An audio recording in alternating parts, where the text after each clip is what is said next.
Over the weekend, Miss Lyra was involved in a bit of an awkward situation. You see, she applied for an editing job, just a freelance thing for some bonus cash. My outfit wasn't cheap after all. The job was a paid test edit. It was much cheaper than recommended editor prices, especially for what he was requesting. But hey, it was something to do on Sunday morning. Despite spending roughly 3 hours on it, she wasn't paid. Ultimately, she enjoyed working on it, so that definitely served as a mitigating factor in our response. Mitigating factor? What do you mean? Was it a massive scam? Well, first things first, what the heck happened? Well, it turns out that this situation became an advocate for Miss Lyra's anti-AI policy. With the exception of background remover and extender tools on Photoshop, all Lessons with Lyra episodes are written and edited without the use of AI. In fact, Lyra straight up refuses to use AI to assist in writing at all.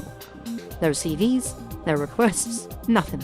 We do use AI to assist with some research, but we always make sure that the information has a credible source attached, not just the AI agreeing with whatever we say. Cycling it back around to my point, the editor request was written with heavy AI usage, and then master-distributed via Reddit. In this curious little request was a section that mentioned a $20 test edit. The average price on this subreddit was $15 an hour, but this was just a test edit, so that's fine. But here was the problem. When he had an AI write up that request, the AI realized that the individual hadn't actually stated that the test edit was supposed to be free. So, the AI, knowing that it would need to be as professional as possible, automatically wrote in that it would be paid. Actually, it further specified that the editors would be paid for their time, regardless on whether or not they were chosen to become the main editor. When Miss Lyra pointed this out to him after requesting to be paid in order to remove the watermark, the client seemed genuinely shocked by it. This caused a bit of panic in the client, as there were going to be several other editors that would be requesting payment as well. This is what made me personally believe that this wasn't a scam, but rather just an honest mistake. Shadow was almost watering at the mouth at the thought of being able to frame this as some kind of internet drama. It would have gotten a heck of a lot of views, depending on how she framed it. However, whilst Miss Lyra helped to sort some things out with the client, and potentially detail some next steps, I offered a solution of my own. I didn't really like the idea of trashing the hopes and dreams of someone who is most likely younger than me, over a mere $20. So, my idea? Well, in exchange for Miss Lyra removing the watermark, he should agree to let me use this scenario for my debut video. Lessons with Myrria, the dangers of AI. Schools often talk about the dangers and concerns of AI. It's killing art, it's killing music, it's killing creativity, it's providing misinformation, and it's causing numerous problems with the data centers. But here's an example that I hope will make you think twice before using AI. Do not use AI to write things for you. Even if you proofread it afterwards, there are various studies that show that we, as humans, typically skim read when it comes to reading things digitally. I mean, just think about what could have happened with this scenario.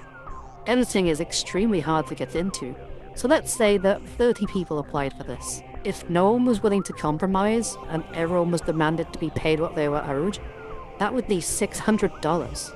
Even if you reduced that to $5 per edit, that would still be $150. Oh, but Myrria, why would you hire that many test editors? That's exactly my point, dear viewer. You wouldn't. And this guy didn't think he did either. The AI added that for him. So, you know my solution. But what would you guys do? Would you demand to be paid in full? Settle for a smaller amount? Just forgive and forget? Something else? Just let me know in the comments.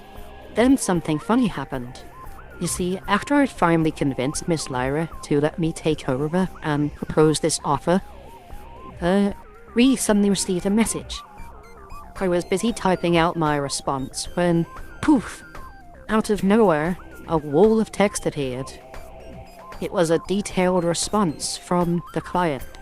It was all presented very nicely, much differently to what was written before. It was a lot more calmer, written neatly, more precise, giving clear explanation. You used fucking AI to do this, didn't you? What precisely was going through your mind? Look here, look, let's roll it back a bit. This whole debacle started because you used AI to make a post, and you saw that that mistake could have cost you hundreds of dollars. And when I'm trying to help you, I am trying to be the olive branch. After we go through all of that, and we finally start making some progress towards a solution where I don't benefit, you benefit. I lose the money that I earned. You then think it is a fantastic idea to reply to me with an AI-generated response. Like, are you trying to annoy me? And I called him out on this BS right away. Clearly, the person that wrote this just doesn't understand how these things work. So, I made this video. I wash my hands of this. You do you. We'll see how it turns out in the end, won't we? Best of luck.